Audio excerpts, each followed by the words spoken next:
सावन की भीगी दोपहर में जब आयुष 3 महीने बाद गांव लौटा तो आंगन में नीम के पेड़ के नीचे खड़ी भाभी सांझ की मुस्कान ने जैसे उसके भीतर अजीब सा तूफान जगा दिया।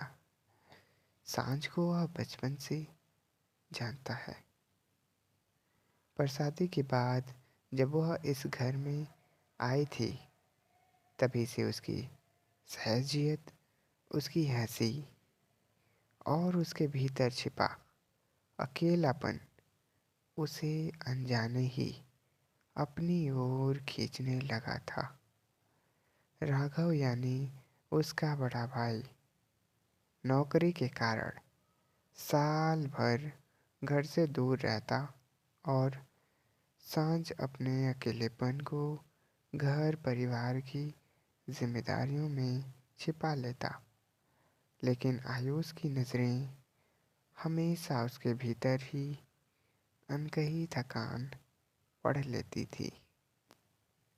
उस शाम जब सांझ ने उसके लिए चाय रखी और उसकी उंगलियां आयुष के हाथ से हल्के से छू गई तो दोनों की नज़रों में एक ऐसा एहसास चमका जैसे शब्दों में कहना मुमकिन नहीं था। रात को जब आयुष छत पर खड़ा हवा खा रहा था तब सांझ की धीमी आवाज़ नीचे से आई। नींद नहीं आ रही और उस छोटे से सवाल में इतना अपनापन था कि आयुष के मन में छुपा आकर्षण पहली बार खुलकर सामने आ गया। उसने धीमे से पूछा, भाभी आप खुश तो हैं? और सांझ की नज़रों में उभर आई नमी ने सब बता दिया। खुशी निभानी पड़ती है आयुष, बस निभा रही हूँ।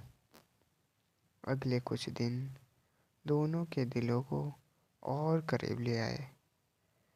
सांझ उसकी पसंद का खाना बनाती, उसके नोट समेटती और चुपचाप उसके हर काम का ध्यान रखती, जबकि आयुष उसके हर गेस्चर को इतने ध्यान से देखता कि सांझ को भी महसूस होने लगा कि कोई तो है जो उसे समझता है, उसकी चुप्पी भी सुनता है।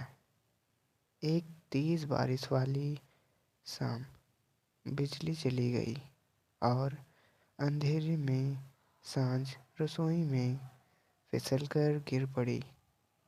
आयुष दौड़कर उसे उठाने लगा और जैसे ही उसने सांझ को अपनी बाहों में संभाला, दोनों के बीच की सारी दुनिया अचानक मिटती सी लगी। सांझ की सांसें तेज थी, चेहरा आयुष के सीने से लगा था और वह फुसफुसाई, छोड़ दीजिए, लोग क्या सोचेंगे। लेकिन उसकी पकड़ ढीली नहीं हुई, जैसे वह खुद भी उस पल से दूर नहीं जाना चाहती।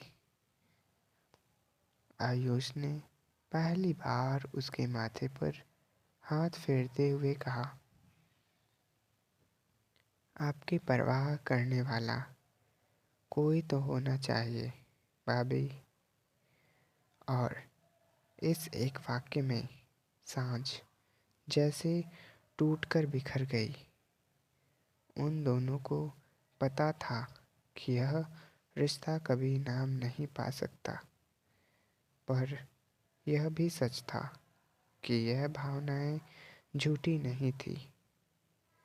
अगले दिन सांझ ने खुद को मजबूत किया और आयुष से कहा, हम जो महसूस करते हैं वह गलत नहीं है, लेकिन इसे आगे बढ़ाना सही भी नहीं। यह भावनाएं मेरे दिल में रहेंगी, पर मेरी जिम्मेदारी भी कम नहीं। आयुष ने सिर झुका दिया, पर उसकी आंखों में बेआवाज आंसू थे। विदाई के दिन जब वह शहर लौट रहा था, सांझ आंगन के कोने में खड़ी थी। उसके चेहरे पर वही शांत मुस्कान, पर आंखों में गहराई में छिपा दर्द। जैसे ही आयुष बाइक पर बैठा, सांझ ने धीरे से कहा, खुद को संभालना और मुझे याद मत करना। पर उसकी आवाज़ खुद उसके दिल की गवाही दे रही थी कि वह खुद भी उसे कभी नहीं भुला पाएगी।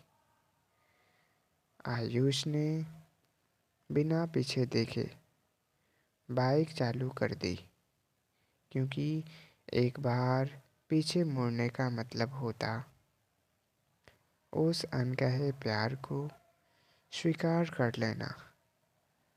हवा में उड़ती सांझ की चुनरी और उसके आंसुओं की नमी आयुष के साथ बहुत दूर तक चली।